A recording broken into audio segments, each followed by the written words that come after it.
कवन फूलवा चढ़ै शारदा माई के भवन माहे कवन फूलवाना हे कवन फूलवाना माई दुर्गा के मंदिरवा हे कवन फूलवाना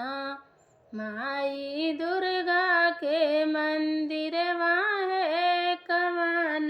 फूलवाना बेला फूलवा चढ़ै शारदा माई के चरनिया हे अड़हुल के फूलवाना हे अड़हुल के फूलवाना माई दुर्गा के मंदिरवा हे अड़हुल के फूलवाना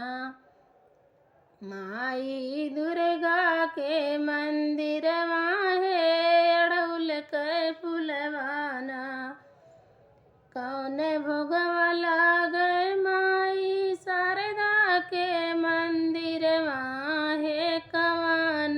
भोगवाना हे कवन भोगवाना माई दुर्गा के आहरवा हे कवन भोगवाना माई दुर्गा के भोजनवा हे कौन भोगवाना तिल के लड्डुआ चढ़ै शारदा के भवनवा हे कि हलुआ पूड़ीना हे कि हलुआ पूड़ीना दुर्गा माई के भोजनवा हे कि हलुआ पूड़ीना दुर्गा माई के भोजनवा हे कि हलुआ पूड़ीना दुर्गा माई के भोजनवा हे कि हलुआ पूड़ीना के कर सवारी शारदा मैया के शारदा मैरिया हे कि के करे उपराना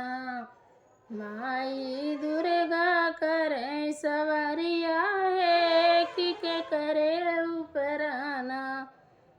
माई दुर्गा करे सवारिया हे कि के करे उपराना हंस के सवारिया करे शारदा मैरिया हे किसरवा उपराना हे किसरवा उपराना दुर्गा माई के सवारिया हे किसरवा उपराना